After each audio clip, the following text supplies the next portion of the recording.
of their financial resources, which of course, without which we wouldn't be here. But we also annually recognize those who serve our community and those who study Torah, because, as the liturgy says, Talmud Torah Keneged Kulam, the study of Torah, leads to all the doing of all the mitzvot in our 613. And so tonight we honor two very special people. Many previous award winners are here this evening. I glanced out at the congregation and I've seen all of you. So if you are a Talmud Torah Award winner of the previous year and you're able, please rise so that we can recognize you as well. Now, for those of you who have taken a class or a workshop with me, you know I'd like to begin by asking, why are you here? What do you hope to learn or gain? And it has often been my experience, and I kind of get a kick out of it, when one partner of a couple, it's usually the husband, if there's a couple together, usually the husband says, I don't know, my wife told me I had to come. Sometimes the wife said, but usually it's the husband. Now that was never the case with tonight's Talmud Torah Award winners. I have known Stuart and Dianne Gottlieb for almost 2 decades. I have been privileged to watch them grow Jewishly, intellectually, and spiritually. I have witnessed firsthand how they wrestle with our tradition in order to incorporate it into their daily lives and their every decision. Learning for them is not an exercise or a mind game. It is a part of the very fabric of their lives, doing so with grace and humility. That they have sewn those fabrics together to make an extraordinary tapestry blesses anyone fortunate enough to be in their circle of life. I count myself one of them, and it truly has been a privilege and a blessing to be their rabbi. And now I'd like to call upon them to deliver tonight's brilliant Devar Torah. And I can say it's brilliant because I pre-read it, so I know it's brilliant.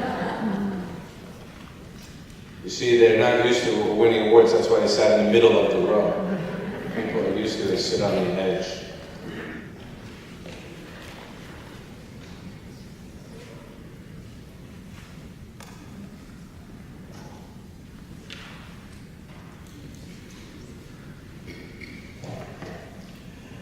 Good evening, Shabbat Shalom.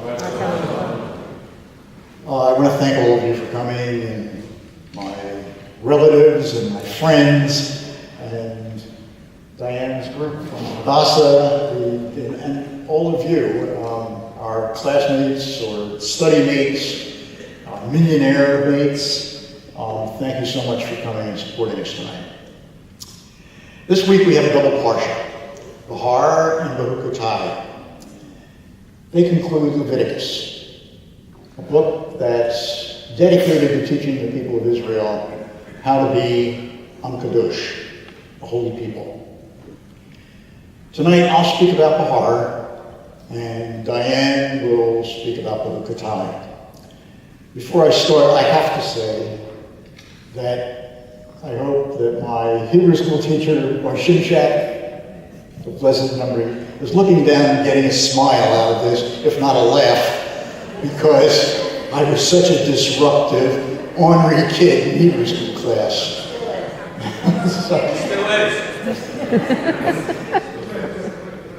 In Bahar, God directs Moses to tell the people of Israel, 6 years you may sow your field, and 6 years you may prune your vines and gather in the yield. But in the 7th year, the land shall have a Sabbath of complete rest. And while we may continue to eat the aftergrowth, we're commanded to share it with those in need. This is the year of Shemitah, which is being observed in Israel this year. Bahar continues that after the 7th Shemitah, 7 times 7 years, 49 years in total, the 50th year shall be a Jubilee, or Yovel in Hebrew. You shall not sow, neither shall you reap the aftergrowth, or harvest the vines, and you shall proclaim release to all the inhabitants throughout the land. During the Yovel, debts were to be forgiven, Hebrew slaves released, and hereditary land and homes restored to their original owners.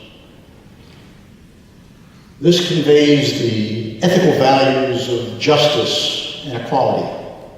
In a familiar 6-1 temporal pattern reminding us of creation and weekly Shabbat, a system of laws was given which sets out our obligations to the objects of creation: earth, its living creatures, and our fellow Jews. Maimonides understood the need to rest and reinvigorate the land. But he also emphasized that we're commanded to share our limited food resources. Furthermore, while helping is a mitzvah, it must be done in a way to ensure the dignity of the recipient. The 18th century Rabbi Solomon ben Halevi said, "If you wish to raise a person from poverty and trouble, do not think it's enough to stand above and reach a helping hand down. It's not. You must go down to where the person is, down into the mud and filth. Then take him or her and pull until both of you rise up into the light. Both recipient and donor then share the joy of tzedakah." Rabbi Ephraim Solomon taught that Shemitah and Yovel are both exercises in faith and discipline. Faith that sufficient food would be available during the harvest years, and discipline to accept that neither we nor anyone else except God owns or ultimately controls the land. So what is our takeaway from Parshat Vayikra? Whether a day on Shabbat, a year during Shemitah, or 2 years when Shemitah is followed by Yovel, these times of rest afford us time to think, time to reflect, time to grow intellectually and spiritually, tikkun atzmi, for repair of self. Abraham Heschel wrote, 6 days a week we wrestle with the world, bringing profit from the earth. On the Sabbath, we especially care for the seed of creation that's planted in our souls. Heschel, of course, is referring here to the weekly Shabbat, but it's very, very similar and certainly applicable to the idea of the Shabbatot, of Shemitah, and Yovel. Perhaps the message at the heart today is that by allowing the earth to rest, we have an opportunity to take sufficient time to appreciate our gifts: the land, its beauty, its abundance, which sustains us; time to understand and seek solutions to the environmental problems which are facing us, and the great tragedy which inevitably awaits our children should we fail the stewardship of its care. We may not have land to till, but we do have an obligation to protect our natural resources. By educating ourselves and actively supporting projects such as restoration of the Everglades, we can ensure that our families will have clean water, and that the biodiversity, beauty, and most importantly, the natural functions of this unique ecosystem will survive. Each of us should also be doing what's possible for us individually to reduce our carbon footprint: walking, biking, declining the use of unnecessary plastics, using renewable energy sources where practical, and yes, maybe even simplifying our lives a bit. Not only to benefit ourselves and the current environment, but to set an example of what is right, what is acceptable to our children and grandchildren. Who hasn't, at one time or another, felt possessed by his possessions and wished that we could simplify our lives? Freedom from toiling in the soil and from the responsibilities of ownership expands the time to cultivate ourselves.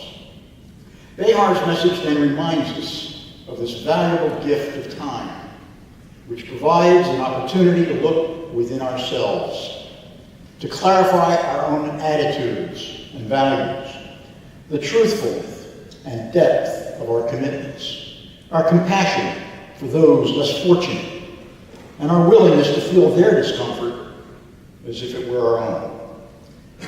Time to understand, to speak out, to act by supporting causes in which we believe, but have remained silent. Time to recognize and help relieve suffering and indignity when we encounter it. Time to help repair the world, tikkun olam. Yes, but first, time to repair oneself, tikkun atzmi. Parshat Behukatai begins with God's promise of blessings to the people of Israel. If they follow my laws and faithfully observe my commandments, I will grant rains in their season, I will grant peace in the land, I will look favorably upon you, and I will establish my abode in your midst. It continues with God's curses if the people do not obey and do not observe the commandments. I will wreak havoc, misery upon you, I will set my face against you, I will discipline and smite you sevenfold for your sins. For centuries, whenever disaster struck the Jewish people, our sages wrestled with the issues raised in this Torah portion. They scrutinized their behavior and that of the community for answers. Why, if God so loved the Jewish people, did he allow them to suffer? After the Spanish and Portuguese inquisitions in the 1400s, Jews longed for the coming of the Messiah would usher in a new era of peace, end the exile of the Jewish people, and return them to Eretz Yisrael. Isaac Luria, who in the 1500s lived among the Jews who had immigrated to Sfat, looked to Kabbalah for answers. He tried to address basic questions troubling the Jews of his day. Was the exile of the Jewish people a punishment for their sins? Why is there evil? Do Jews have a meaningful role in this world? What's the role of the individual? What's the collective role of the community? These questions are equally meaningful to us today. One of the tenets of Lurianic Kabbalah is that in the creation of the world, both good and evil were created, and part of God was exiled. As a result, before the world can be restored as God intended it, order must be restored. Everything must be repaired. Luria believed that the role of the individual was to perform the task of tikkun, or repair, both of oneself, tikkun atzmi, and the world, tikkun olam, which would eliminate evil and restore God. Every mitzvah performed is part of the process, and every Jew is responsible for doing his part. Refusing to perform or performing badly is a setback to the process. Our individual actions will collectively repair the world. So what are the lessons of Behukatai? Any act that brings knowledge, wisdom, understanding, love, justice, compassion, or beauty into the world is an act of tikkun. These acts contribute to the repair and restoration of both oneself and the world. And opportunities for tikkun are all around us, and we should never miss the chance to assist in the world's redemption. Nearly any act can be done in the spirit of either promoting or forestalling the world's redemption. The greeting we give or don't give our neighbor, the malicious gossip we refrain or don't refrain from, the patience we show or don't show our parents, husbands, wives, children, colleagues, and strangers are all part of the tikkun equation. When these opportunities arise, perhaps we need to act quicker than we usually do. We can always find excuses for not visiting an elderly relative, helping a neighbor, supporting a cause, or volunteering our time. Individually, we all make a difference. Collectively, we might just change the world. How are you using your time? There's no simple explanation as to why good and evil exist in the world. Some people suffer and others have great fortune. What are we doing to restore order? Are our actions motivated by the fear of punishment or the rewards of doing the right thing? What choices are we making? Rabbi Harvey Fields suggests that instead of questioning why some people have good fortune and others suffer, we might be better served by asking ourselves, what would Jewish wisdom command us to do? And by doing so, we may be able to increase our options for rewards and for blessings. Stuart and I have been blessed. This year we celebrate 2 big birthdays and our 25th anniversary. We have good health, financial stability, and a community of family and friends. Many of you have served as our teachers and our inspiration and have become part of our extended family. We are so honored to receive the Talmud Torah Award tonight. It's especially meaningful because it is a recognition by our peers. Additionally, it represents another milestone in my personal Jewish journey that began with our marriage and continued through Melton classes and taking advantage of the almost daily offerings here on the Temple Beth on campus. As an Hadassah leader and volunteer, I've learned the meaning of Tikkun Atzmi, Tikkun Olam, and Zionism. To the clergy, Cantor Nelson, who couldn't be here tonight, Rabbi Rachel, and Rabbi Judy, we thank you all for what you've given us. Rabbi Bookman, knowing you and studying you has enriched and enhanced our lives. We will miss our Shabbat mornings together. It has surely been time well spent.